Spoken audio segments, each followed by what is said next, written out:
c'est Marius, j'espère que vous sentez bien, en tout cas moi ça va nickel. Alors aujourd'hui je vous retrouve pour parler de catch, et croyez-moi les amis, ça fait longtemps que j'ai pas parlé de catch, et je suis toute contente d'en parler, parce que enfin ma passion se relève, parce que ça fait quand même longtemps, oui, encore une fois. Enfin ça concerne le Mae Young Classic. Vous savez, ce tournoi qui s'est fini hier soir après SmackDown Live. Bon, et pour être honnête avec vous, j'ai pas encore regardé SmackDown Live, mais ça promet. Mais avant de parler du tournoi, parce que bien sûr j'ai regardé les résultats, en tout cas le résultat du match final. Attendez 2 secondes. Voici quelques nouvelles. Tout d'abord, je félicite à 100% le Miz et Maryse qui vont enfin avoir leur premier enfant.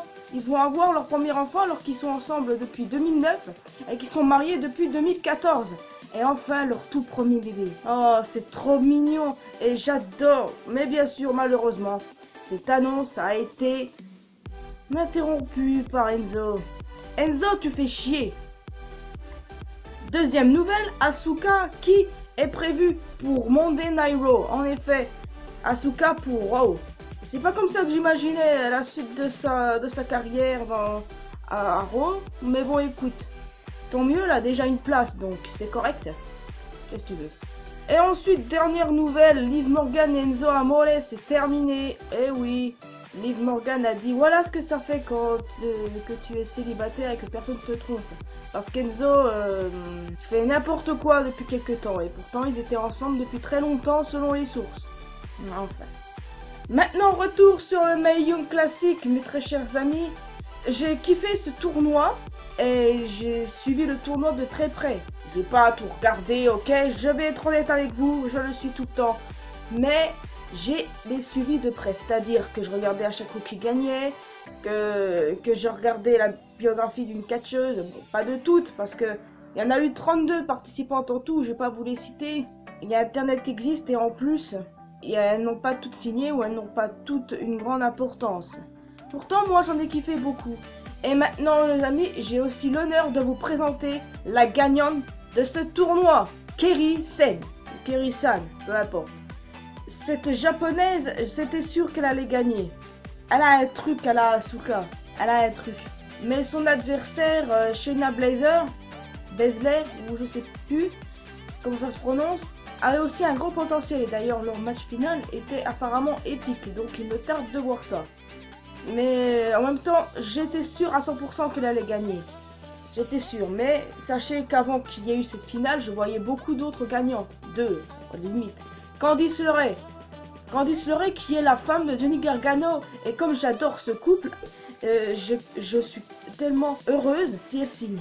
Je serais tellement, je vous jure. Mais je voyais également Serena Deeb essayer de... Vous savez, Serena, de la Strategy Society, à l'époque, avec CM Punk, Johnny Mercury, à Luke Gallows. Cette Serena-là. Donc, du coup, voilà. On n'est pas plus dans la merde, mais c'est dommage. Elle est sortie de sa retraite pour ça. En tout cas, les filles que je vous ai citées, là, je les aime bien. Elles ont un style particulier.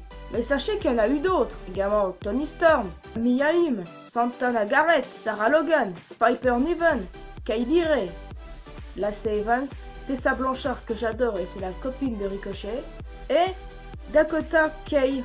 Ouais, ça c'est à peu près les lutteuses que j'ai retenues moi-même. Les autres, ok, ça va, c'est correct. Mais ça c'est les lutteuses que j'ai reconnues, notamment aussi Jazzy Gabert. Jazzy Gabert qui est une Allemande et que j'ai également retenue parce que beaucoup de fans veulent qu'elle signe. Je trouve qu'elle a un truc, je trouve. Après c'est à la WWE d'en juger. Donc on a besoin d'une fille allemande, moi je trouve. Même si en gars, on a déjà Alexander Wolf, mais pour moi c'est pas assez. Enfin, Piper Niven fait partie de l'une de mes préférées, je ne sais pas pourquoi, peut-être parce que c'est une femme relativement ronde. Et j'aime beaucoup quand, bah voilà, elle n'a pas peur de se montrer quoi. Elle nique les rageux, si on peut dire ça. Nia Jax quoi à peu près. Donc je respecte à 100% ces deux-là. Elles n'ont pas peur de se montrer et elles montrent à toutes les femmes rondes qu'elles peuvent être normales, sans complexer. Et tu vois, ça donne courage à beaucoup de personnes. Je fais partie des femmes rondes, va-t-on dire. Pourtant, je n'ai jamais... Oui, puis ce serait des trucs à faire, se poser en maillot de bain comme elles font.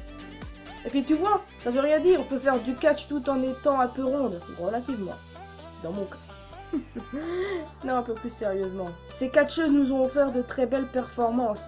Et je vous assure les gars que de savoir que plusieurs ont signé, ça me rend wouh. Oui, wouh, comme Ric Flair qui d'ailleurs va beaucoup mieux. Tant mieux d'ailleurs. Beaucoup ont signé selon des rumeurs, mais comme ce sont des rumeurs, je ne peux pas être sûr à 100% de ce que je raconte. Donc on verra bien au final quelles signatures seront confirmées, à moins qu'elles aient été confirmées ou pas.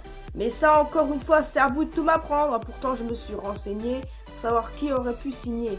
Et j'ai également la liste de celles qui auraient pu signer, du moins qui ont dû signer, ou qui ont sans doute un contrat maintenant.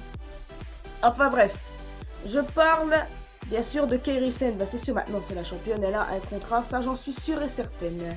Dakota Kai, Sage Beckett, Abelate, Sarah Logan, Xiali, Zeda, Vanessa Bourne, Kavita Devi, Rachel Evers, qui est connue en tant que Rachel Ellering, oui, la fille de Paul Ellering, Bianca Belair, Rhea Ripley, oui, Ripley c'est pas drôle comme nom, ne faites pas de vanne là-dessus, Lacey Evans, Tainara Conti et Rena Gonzalez.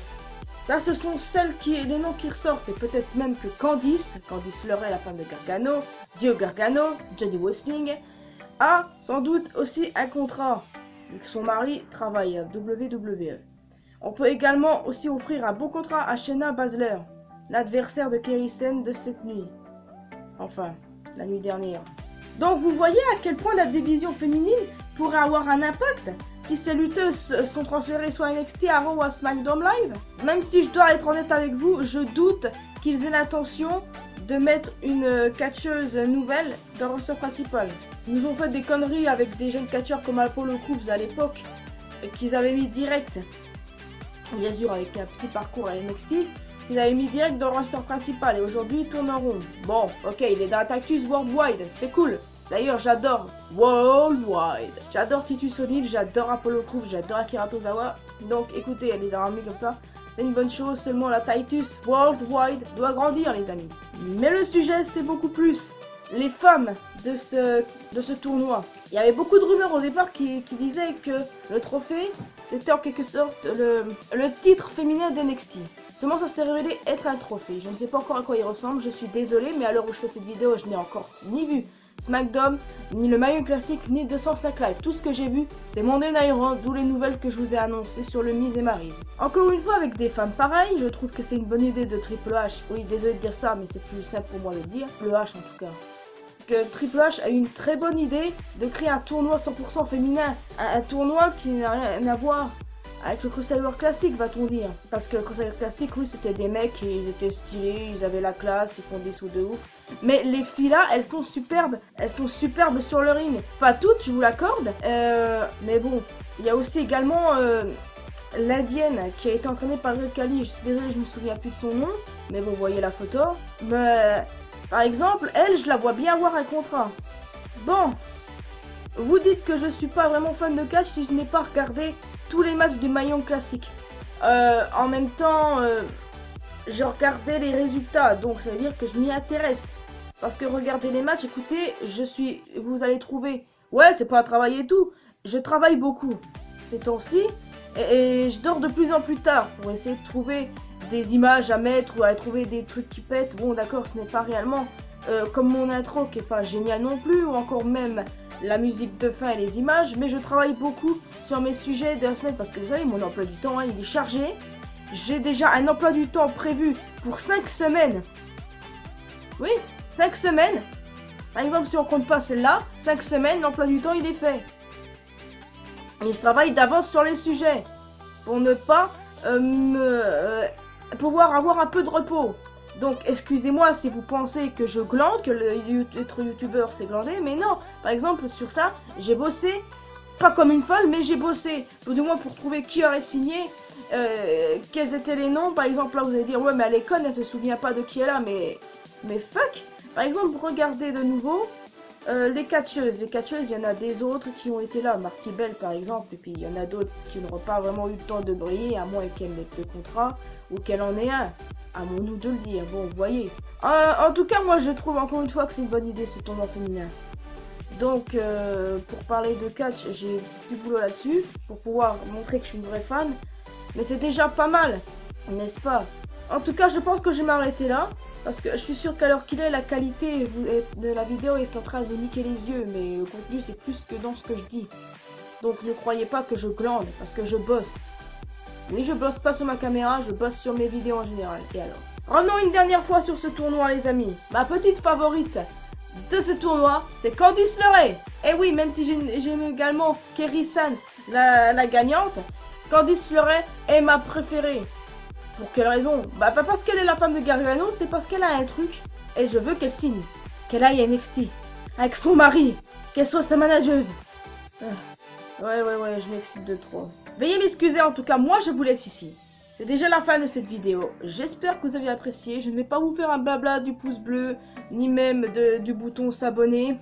En tout cas, le pouce bleu, ce serait plus pour encourager de nouveau la WWE pour créer des tournois de ce genre et qu'ils mettent plus en avant les femmes. Parce que les femmes dans le catch sont aussi importantes que les hommes musclés ou pas du tout, ou corps vierge comme James Ellsworth, désolé. Et j'aimerais sincèrement que les femmes soient un peu plus reconnues pour leur talent parce qu'elles le méritent. En tout cas, moi je vous souhaite une bonne journée, une bonne soirée, ça dépend quand vous regardez la vidéo là, mais bon, ça dépend comment j'aurais publié aussi. Et soyez mieux que le temps, parce que le temps il est pas terrible et à cause de ça, je suis un peu fatiguée. En même temps, j'ai quand même me coucher tard, désolé. Bon allez, je vous laisse.